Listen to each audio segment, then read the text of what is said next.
안녕하십니까? 2025년 8월 1일 금요일 인도네시아 헤드라인 시작합니다. 첫 번째 소식입니다. 인도네시아의 2분기 외국인 직접 투자가 크게 감소했으나 내국인 투자가 이를 상쇄하며 전체 투자 규모는 오히려 증가한 것으로 나타났습니다. 투자부 로산 루슬라니 장관은 기자회견에서 투자 유치 경쟁이 심화되는 가운데 지정학적 불확실성이 투자 심리에 영향을 미쳤다며 프라보워 수비안토 대통령의 잦은 해외 순방이 외국 기업과의 접점을 확대해 투자 유치에 기여하고 있다고 설명했습니다. 투자부 자료에 따르면 2분기 실현 투자 규모는 전년 동기 대비 11% 증가한 4,777조 루피아에 달했습니다. 이 중 외국인 투자는 6.95% 감소한 2022조 루피아로 전체의 42.3%를 차지했고 내국인 투자는 30.5% 증가한 2,755조 루피아로 57.7%를 기록했습니다. 금속 산업이 외국인 투자 비중의 4분의 1 이상을 차지했으며 내국인 투자는 운송 통신 분야에 집중됐습니다. 경제 전문가들은 자본재 수입 증가가 향후 투자 확대 신호가 될 수 있다고 평가하면서도 이 지표가 과거 투자 결정이나 공공 인프라 조달에 따른 것일 가능성도 있어 신중한 해석이 필요하다고 지적했습니다. 그러나 국내 산업 육성 정책과 원자재 가공산업 확대가 내국인 투자 증가로 이어지고 있으며 전반적으로 긍정적인 전망이 우세하다는 분석이 나왔습니다. 또한 최근 체결된 미국과의 무역협정으로 대미 수출 관세가 19%로 낮아진 점이 외국인 투자 매력도를 높일 수 있다는 평가도 제기됐습니다. 다만 다른 국가들도 추가 협상을 통해 더 낮은 관세를 확보할 가능성이 있어 인도네시아의 상대적 경쟁력이 다시 조정될 수 있다는 점도 주목되고 있습니다. 다음 소식입니다. 3월 기준 인도네시아의 빈곤율이 사상 최저치인 8.47%를 기록하며 불평등 수준도 완화된 것으로 나타났습니다. 인도네시아 통계청은 지난해 9월 조사 대비 0.1%포인트 하락한 수치라고 발표하며 빈곤 인구는 약 2,385만 명으로 6개월 전보다 20만 명 감소했다고 밝혔습니다. 이는 통계청이 1960년부터 해당 지표를 산출한 이래 가장 낮은 수준입니다. 빈곤선은 월 60만 9,160루피아 이하의 재화 서비스 소비로 정의되며 이번 조사에서는 기준선을 소폭 상향했음에도 빈곤율이 낮아졌습니다.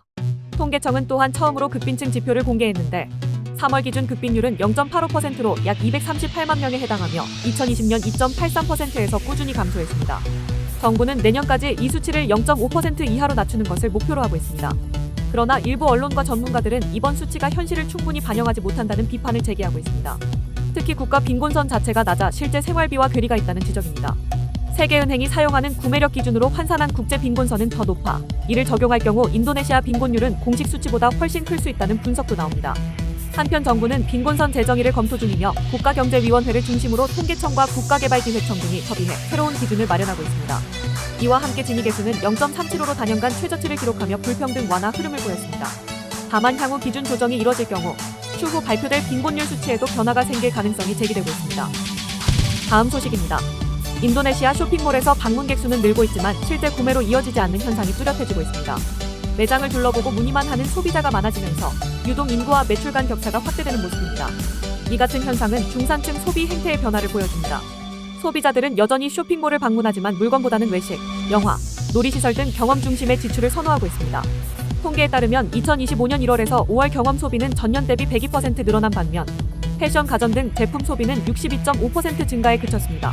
특히 오프라인 제품 구매액과 빈도는 하락세를 보이고 있으며 온라인 거래 비중은 상대적으로 줄어들지 않아 소비가 온라인으로 이동하는 흐름도 나타납니다. 배경에는 경기 불확실성과 고용 둔화가 자리하고 있습니다. 2025년 상반기 실직자 수는 전년 대비 32% 증가했고 소비심리 지수 역시 하락세를 이어가고 있습니다. 정부는 임금보조금 등 저소득층 지원책을 시행했지만 중산층 소비 둔화는 여전히 해결되지 않은 과제로 남아있습니다. 전문가들은 인도네시아 내수의 핵심 동력인 중산층 소비를 되살리기 위한 정책적 지원이 필요하다고 지적합니다. 또한 기업과 쇼핑몰은 단순한 구매 공간을 넘어 체험과 여가를 제공하는 복합 공간으로 전환해 소비자 유입을 유도해야 한다는 분석이 제기됩니다.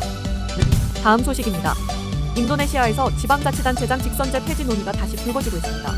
국민각성당은 지방자치단체장을 중앙정부 임명이나 지방의회 간접선거로 전환하는 방안을 제안하며 프라보워 대통령의 과거 발언을 재차 환기시켰습니다.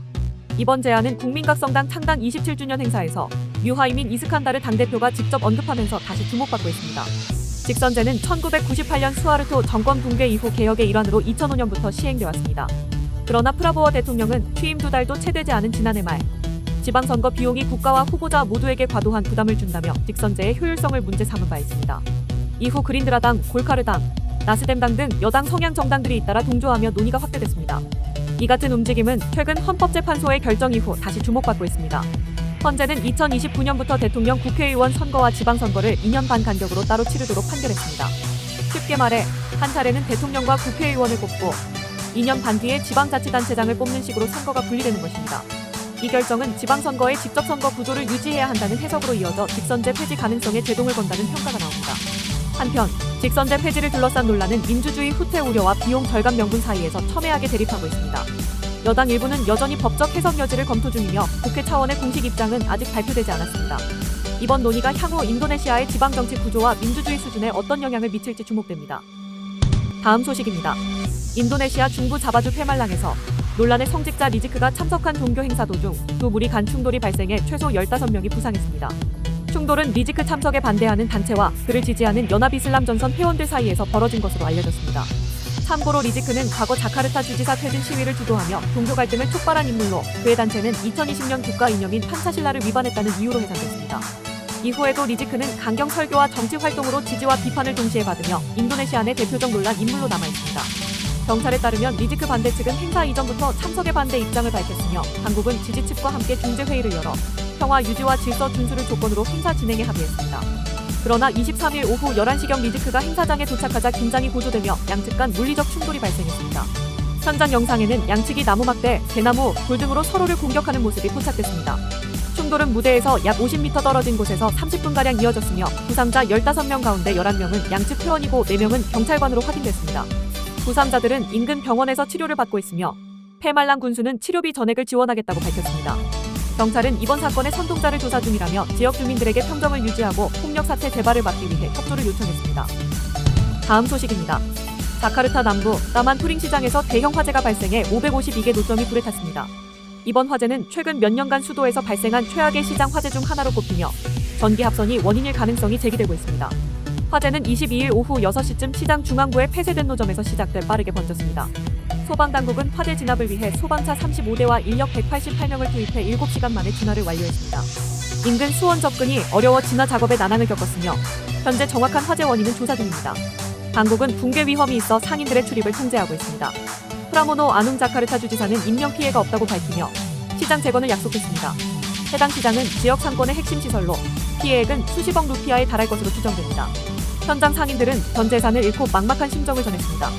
참고로 따만 투링 시장은 1970년대부터 중고품과 음반 거래 중심지로 성장해온 전통시장으로 2002년과 2005년에도 대형 화재를 겪은 전례가 있습니다. 이번 화재는 그 이후 약 20년 만에 발생한 대형 화재로 사건 당일 교통 혼잡과 대중교통 운행 중단을 야기했습니다. 한편 올해 들어 자카르타에서만 950건이 넘는 화재가 발생해 전기 안전에 대한 우려가 커지고 있습니다. 시청해주셔서 감사합니다. 다음 시간에 뵙겠습니다.